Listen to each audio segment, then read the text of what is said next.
कभी सोचा है कि लोहे पे जंग लगने की रफ्तार अलग अलग क्यों होती है? Interesting question. मतलब 4 डिग्री सेल्सियस की ठंड में लोहे की कोई चीज बाहर पड़ी रहे तो हफ्तों तक कुछ खास फर्क नहीं पड़ता। हाँ, सही बात है। लेकिन वही चीज मान लीजिए 60 डिग्री की भयानक गर्मी और नमी में रख दें तो कुछ ही घंटों में उस पर जंग की एक पूरी परत चढ़ जाती है। ऐसा क्यों होता है? ये सवाल बहुत दिलचस्प है एक्चुअली, और इसका जवाब हमारे चारों तरफ होने वाली हजारों चीजों को एक्सप्लेन करता है। अच्छा। हाँ, आज हम इसी क्यों की तह तक जाएंगे। ये जोड़ा है केमिस्ट्री क्लास 12 की यूनिट 3 यानी केमिकल काइनेटिक्स के एक बहुत ही फंडामेंटल टॉपिक से। और वो टॉपिक है temperature dependence of the rate of a reaction. Exactly. बिल्कुल। और हमारा आज का मिशन सिर्फ ये रटना नहीं है कि टेम्परेचर बढ़ाने से रिएक्शन तेज होती है, राइट। बल्कि ये समझना है कि टेम्परेचर में एक छोटा सा मामूली सा बदलाव भी रिएक्शन की स्पीड को इतना ड्रामेटिकली कैसे बदल देता है। हाँ, और ये जानना सिर्फ एग्जाम्स के लिए इम्पोर्टेंट नहीं है, ये समझने के लिए भी जरूरी है कि हमारी दुनिया कैसे काम करती है। जैसे फ्रिज में खाना धीरे धीरे क्यों सड़ता है से लेकर इंडस्ट्रियल प्लांट्स में धमाके कैसे हो सकते हैं। Everything is connected to this. चलिए तो फिर शुरू करते हैं, इस गुत्थी को परत दर परत सुलझाते हैं। जरूर।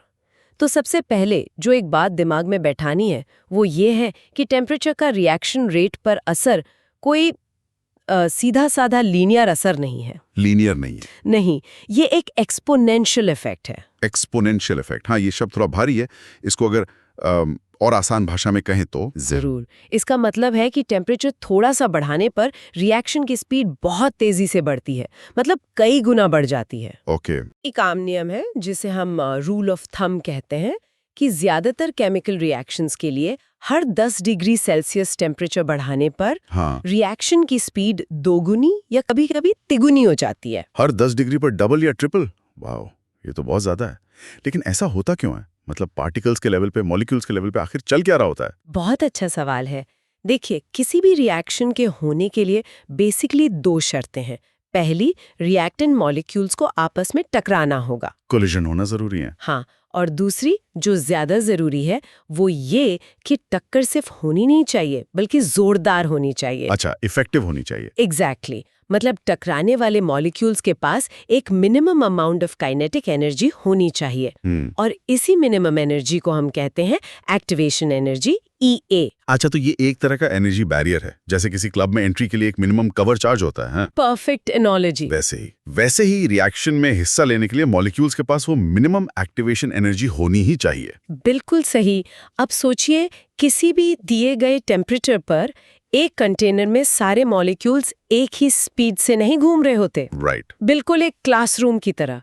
कुछ बहुत सुस्त होते हैं, कुछ एवरेज और कुछ बहुत ज्यादा एनर्जेटिक। जब हम सिस्टम का टेम्परेचर बढ़ाते हैं तो हम असल में पूरे सिस्टम में एनर्जी पंप कर रहे होते हैं। इससे होता यह है कि सारे मॉलिक्यूल्स की एवरेज काइनेटिक एनर्जी बढ़ जाती है। मतलब जो सुस्त थे वो थोड़े तेज हो गए और जो पहले से तेज थे वो और भी ज्यादा तेज हो गए। प्रिसाइसली। और इसका जो सबसे बड़ा नतीजा है ना, वो ये है कि अब पहले के मुकाबले कहीं ज्यादा मॉलिक्यूल्स के पास वो मिनिमम एंट्री फी है, यानी एक्टिवेशन एनर्जी। हाँ, एक्टिवेशन एनर्जी। और ये जो बढ़ोतरी है ये लीनियर नहीं होती, ये एक्सपोनेंशियल होती है, और इसी वजह से रेट ऑफ रिएक्शन अचानक से शूट अप कर जाता है। Got it.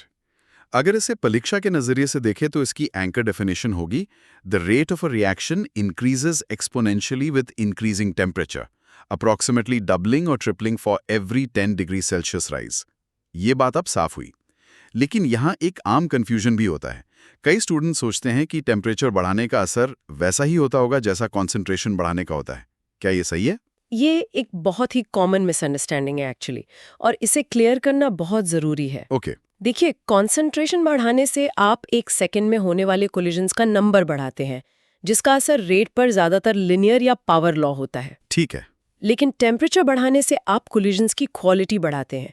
आप ज्यादा इफेक्टिव कोलिजन्स पैदा करते हैं, जहां मॉलिक्यूल्स के पास बैरियर पार करने की एनर्जी होती है। अच्छा। इसीलिए टेम्परेचर का असर कहीं ज्यादा ड्रामेटिक और एक्सपोनेंशियल होता है। इसे और अच्छे से समझने के लिए मेरे पास एक एनालॉजी है। बताइए। सोचिए कि रिएक्शन का होना एक बहुत ऊंची पहाड़ी को पार करने जैसा है। ओके, अ हिल। हाँ, इस पहाड़ी की जो ऊंचाई है वही है हमारी एक्टिवेशन एनर्जी EA, ओके। और जो लोग पहाड़ी चढ़ाए हैं वो हमारे रिएक्टेंट मॉलिक्यूल्स हैं। और उनकी अपनी एनर्जी? उनकी अपनी एनर्जी मॉलिक्यूल्स की काइनेटिक एनर्जी है। ये बहुत बढ़िया तरीका है इसे विजुअलाइज करने का। तो इस एनालॉजी के हिसाब से लो टेम्परेचर पर क्या हो रहा होगा? लो टेम्परेचर पर ज्यादातर लोगों के पास, मतलब मॉलिक्यूल्स के पास, पहाड़ी की चोटी तक पहुंचने की एनर्जी ही नहीं है। वो थोड़ा ऊपर चढ़ते हैं, थक जाते हैं और वापस नीचे आ जाते हैं। इक्का दुक्का बहुत एनर्जेटिक लोग ही पहाड़ी पार कर पाते हैं, इसलिए रिएक्शन रेट बहुत कम है। और जब हम टेम्परेचर बढ़ाते हैं? जब हम टेम्परेचर बढ़ाते हैं तो मानो हमने सबको एक एक एनर्जी ड्रिंक पिला दिया हो। हाँ, राइट। अब ज्यादातर लोगों में इतनी ताकत और जोश आ गई है कि वो आसानी से उस ऊंची पहाड़ी को पार कर सकते हैं। तो नतीजा, पहाड़ी पार करने वालों की संख्या यानी रिएक्शन रेट अचानक बहुत तेजी से बढ़ जाती है। इसमें एक बात पर ध्यान देना बहुत जरूरी है, जो आपने भी इशारा किया। हमने लोगों को एनर्जी ड्रिंक पिलाया, लेकिन हमने पहाड़ी की ऊंचाई को नहीं बदला। बिल्कुल नहीं। एक्टिवेशन एनर्जी EA वही रहती है, टेम्परेचर उसे नहीं बदलता। ये एक बेहद जरूरी पॉइंट है। बिल्कुल। एक और छोटी सी एनालॉजी है पॉपकॉर्न बनाने की। Oh nice. ठंडे पैन में आप मकई के दाने डालकर घंटों बैठे रहिए, कुछ नहीं होगा। राइट। जैसे ही पैन सही टेम्परेचर पर पहुंचता है, दानों को फूटने के लिए जरूरी एक्टिवेशन एनर्जी मिलती है और पप पप पप। हाँ, देखते ही देखते सारे दाने फूटने लगते हैं। ये बिल्कुल सही उदाहरण है। एक्चुअली इस एक्सपोनेंशियल नेचर को हम एक ग्राफ से भी समझ सकते हैं। ग्राफ? हाँ, जिसे मैक्सवेल बोल्ट्जमैन डिस्ट्रीब्यूशन कर्व कहते हैं। नाम थोड़ा टेक्निकल है, पर आइडिया बहुत सिंपल है। चलिए कोशिश करते हैं, मन में एक तस्वीर बनाते हैं इसकी। जरूर। सोचिए, एक ग्राफ है। एक्स एक्सिस पर है मॉलिक्यूलर एनर्जी, ठीक है। और वाई एक्सिस पर है उस एनर्जी वाले मॉलिक्यूल्स का फ्रैक्शन या नंबर। अब कम टेम्परेचर पर, मान लीजिए T1 पर, ये ग्राफ एक पतली और ऊंची पहाड़ी जैसा दिखता है। पतली और ऊंची पहाड़ी? हाँ, इसका मतलब ज्यादातर मॉलिक्यूल्स की एनर्जी कम है। एग्जैक्टली। ज्यादातर मॉलिक्यूल्स की एनर्जी कम है और बहुत कम मॉलिक्यूल्स हैं जिनकी एनर्जी बहुत ज्यादा है। Okay, got it. अब मान लीजिए हमने टेम्परेचर बढ़ाकर T2 कर दिया। अब ये ग्राफ थोड़ा चपटा और चौड़ा हो जाता है। चपटा और चौड़ा? हाँ, पहाड़ी की चोटी थोड़ी नीचे आ जाती है, लेकिन ग्राफ दाईं तरफ यानी हाई एनर्जी की तरफ ज्यादा फैल जाता है। अच्छा, तो मतलब एवरेज एनर्जी बढ़ गई और हाई एनर्जी वाले मॉलिक्यूल्स का प्रोपोर्शन भी बढ़ गया। प्रिसाइसली। अब इस ग्राफ पर कहीं दाईं तरफ हम एक्टिवेशन एनर्जी EA का एक मार्क लगा देते हैं। ठीक है। इस मार्क के दाईं तरफ का जो एरिया है वो उन मॉलिक्यूल्स को दिखाता है जिनके पास रिएक्शन करने के लिए जरूरी एनर्जी है। अच्छा। आप साफ देख सकते हैं कि T2 वाले चौड़े ग्राफ के नीचे ये एरिया T1 वाले पतले ग्राफ के मुकाबले कई ज्यादा बड़ा है। हाँ, ये तो दिख रहा है। और ये एरिया टेम्परेचर के साथ एक्सपोनेंशियली बढ़ता है। यही है वो पूरा मैथमेटिकल रीजन कि रेट क्यों डबल ट्रिपल हो जाता है। वाह, इस ग्राफ ने तो पूरी कहानी ही साफ कर दी। तो ये जो पूरा कॉन्सेप्ट है एक्टिवेशन एनर्जी और टेम्परेचर डिपेंडेंस का, ये आया कहाँ से? मतलब साइंटिस्ट को इसकी जरूरत क्यों महसूस हुई? ये साइंस की प्रोग्रेस का एक क्लासिक उदाहरण है। 19वीं सदी में साइंटिस्ट ये देख तो रहे थे कि गर्म चीजें तेजी से रिएक्ट करती हैं। हाँ, ये तो ऑब्जर्वेशन थी। पर उनके पास कोई क्वांटिटेटिव मॉडल नहीं था। वो ये तो जानते थे कि गर्म मतलब तेज, पर ये नहीं बता पाते थे कि कितना गर्म मतलब कितना तेज। अच्छा, प्रेडिक्शन नहीं कर सकते थे। राइट। उन्हें एक मैथमेटिकल इक्वेशन की जरूरत थी जो टेम्परेचर, रिएक्शन रेट और उस पहाड़ी की ऊंचाई यानी एक्टिवेशन एनर्जी को एक साथ जोड़ सके। और फिर वो इक्वेशन मिली? हाँ, 1889 में स्वांते अरीनियस नाम के एक साइंटिस्ट ने वो मशहूर इक्वेशन दी जिसे हम आज अरीनियस इक्वेशन K=A - EA/RT कहते हैं। अरीनियस इक्वेशन? हाँ, इसी इक्वेशन ने पहली बार टेम्परेचर और रेट कांस्टेंट के बीच के एक्सपोनेंशियल रिश्ते को मैथमेटिकली प्रूफ किया। ये केमिकल काइनेटिक्स की दुनिया में एक मील का पत्थर था। चलिए अब इस थ्योरी को लैब से निकालकर हमारी रोजमर्रा की जिंदगी में लाते हैं। जरूर। जंग लगने वाला उदाहरण तुमने शुरू में ही लिया। गर्म और नमी वाली जगहों पर जंग का लगना एक तेज केमिकल रिएक्शन है, क्योंकि ज्यादा टेम्परेचर ज्यादा मॉलिक्यूल्स को वो एक्टिवेशन एनर्जी बैरियर पार करने में मदद करता है। इसका एक और बहुत बड़ा एप्लीकेशन है टेक्नोलॉजी और सेफ्टी में, खासकर इंडस्ट्रियल प्लांट्स में। इंडस्ट्रियल प्लांट्स में कैसे? देखिए, कई रिएक्शंस ऐसी होती हैं जो खुद बहुत ज्यादा हीट पैदा करती हैं।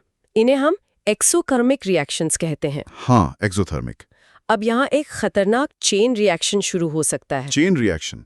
कैसा चेन रिएक्शन? रिएक्शन हुई, उसने हीट पैदा की। ओके। इस हीट से सिस्टम का टेम्परेचर बढ़ा। बढ़े हुए टेम्परेचर ने रिएक्शन की स्पीड को एक्सपोनेंशियली और बढ़ा दिया। ओह, आई सी। अब और तेज रिएक्शन ने और भी ज्यादा हीट पैदा की। ये एक विशियस साइकिल बन जाता है जिसे हम थर्मल रनअवे कहते हैं। Thermal runaway? हाँ, और अगर इसे कंट्रोल ना किया जाए तो टेम्परेचर और प्रेशर इतना बढ़ जाता है कि प्लांट में एक भयानक एक्सप्लोजन हो सकता है। बाप रे। तो इंडस्ट्रियल प्लांट्स में इस खतरे से बचने के लिए आर्हेनियस इक्वेशन की समझ बहुत बहुत जरूरी है। बिल्कुल। इसी एक्सपोनेंशियल इफेक्ट को समझकर ही बड़े बड़े केमिकल रिएक्टर्स के चारों तरफ पावरफुल कूलिंग सिस्टम्स लगाए जाते हैं ताकि टेम्परेचर हमेशा कंट्रोल में रहे और कोई हादसा ना हो। ये तो हुए प्रैक्टिकल एग्जांपल्स। एक और चीज है जो थोड़ी काउंटर इंट्यूटिव लगती है, मतलब सुनने में थोड़ी अजीब। क्या? आप कहते हैं कि 10 डिग्री टेम्परेचर बढ़ाने से रेट डबल हो जाता है। हाँ, लेकिन अगर हम एब्सोल्यूट स्केल पर देखें तो 300 केल्विन, जो कि 27 डिग्री सेल्सियस होता है, से 310 केल्विन करना, ये तो टेम्परेचर में सिर्फ 3% का बदलाव है। Good point. तो रेट सिर्फ 3% क्यों नहीं बढ़ता? ये 100% या 200% कैसे बढ़ जाता है? ये सवाल इस टॉपिक के दिल तक जाता है। जवाब वही है जो हमने शुरू में कहा था। रिश्ता लीनियर नहीं, एक्सपोनेंशियल है। एक्सपोनेंशियल? वो 3% का बदलाव इनपुट है, लेकिन आर्हेनियस इक्वेशन का जो E माइनस EART वाला हिस्सा है, हाँ, वो उस छोटे से इनपुट को एक बहुत बड़े आउटपुट में बदल देता है। आप T को डिनोमिनेटर में थोड़ा सा बढ़ाते हैं, जिससे पूरा नेगेटिव एक्सपोनेंट काफी छोटा हो जाता है, और E की पावर में वो छोटा बदलाव K यानी रेट कांस्टेंट की वैल्यू में एक बहुत बड़ा उछाल लाता है। ओके, अब ये पूरी तरह से क्लियर हो गया है। चलिए, अब उन पॉइंट्स पर फोकस करते हैं जो एग्जाम में लिखने और कॉन्सेप्ट्स को क्रिस्टल क्लियर रखने के लिए सबसे जरूरी हैं। Clarity lines? यस, हाँ। जरूर।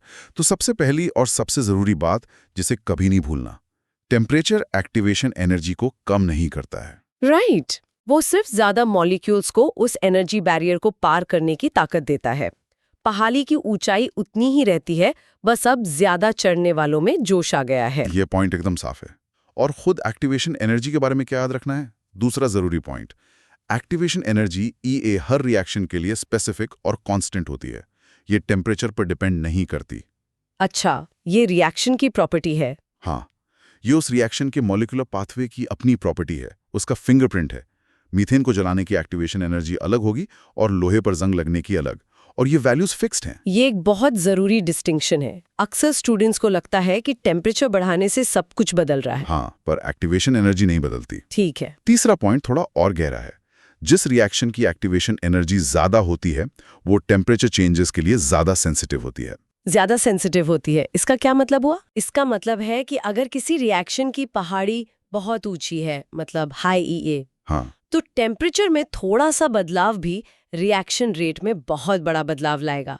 और अगर पहाड़ी पहले से ही बहुत छोटी है, मतलब लो EA, तो टेम्परेचर बढ़ाने से उतना ड्रामेटिक फर्क नहीं पड़ेगा। वाओ, ये एक नया इंसाइट है। और आखिरी पॉइंट, वो रूल ऑफ थंब वाला। हाँ, चौथा पॉइंट, याद रखें कि ज्यादातर रिएक्शंस के लिए एक टर्म होता है टेम्परेचर कोफिशिएंट, जिसकी वैल्यू 2 से 3 के बीच होती है। Temperature coefficient? ये बस एक फैंसी टर्म है ये कहने के लिए कि 10 डिग्री टेम्परेचर बढ़ाने पर रेट डबल या ट्रिपल हो जाता है। ये रूल ऑफ थंब एग्जाम्स में न्यूमेरिकल प्रॉब्लम सॉल्व करने में बहुत काम आता है। बहुत बढ़िया। तो आज की इस पूरी चर्चा को अगर हम 4-5 की पॉइंट्स में समराइज करें तो वो क्या होंगे? बिल्कुल। तो आज हमने ये समझा, टेम्परेचर बढ़ाने से रिएक्शन रेट सीधा साधा नहीं बल्कि एक्सपोनेंशियली बढ़ता है। हर 10 डिग्री पर लगभग डबल या ट्रिपल। पहाड़ी की ऊंचाई यानी एक्टिवेशन एनर्जी EA को नहीं बदलता, बल्कि ज्यादा चढ़ने वालों को उसे पार करने की एनर्जी देता है। परफेक्ट। इसका असर हम हर जगह देखते हैं। फ्रिज में खाना धीरे धीरे खराब होता है क्योंकि लो टेम्परेचर रिएक्शन रेट को कम कर देता है। और प्रेशर कुकर में खाना जल्दी पकता है क्योंकि हाई टेम्परेचर कुकिंग रिएक्शंस को एक्सपोनेंशियली तेज कर देता है। और चौथा, सबसे जरूरी, एग्जाम्स के लिए हमेशा याद रखें कि एक्टिवेशन एनर्जी एक रिएक्शन का फिंगरप्रिंट है जो टेम्परेचर के साथ नहीं बदलता। बिल्कुल। एकदम सही। तो अगली बार जब कोई प्रक्रिया तेज या धीमी करनी हो, चाहे वो लैब में हो या किचन में, तो टेम्परेचर की जबरदस्त एक्सपोनेंशियल पावर के बारे में जरूर सोचिएगा। और जाते जाते हम अपने लिसनर्स के लिए एक सवाल छोड़कर जा रहे हैं। आज हमने सीखा कि जिस रिएक्शन की एक्टिवेशन एनर्जी ज्यादा होती है वो टेम्परेचर के बदलाव पर ज्यादा सेंसिटिव होती है। ओके। तो इस जानकारी का इस्तेमाल उन चीजों को डिजाइन करने में कैसे किया जा सकता है जो रूम टेम्परेचर पर तो सालों साल एकदम स्टेबल और इनएक्टिव रहें, लेकिन जरूरत पड़ने पर हाई टेम्परेचर देते ही पलक झपकते ही रिएक्ट कर जाएं, जैसे कि एक कार का एयरबैग।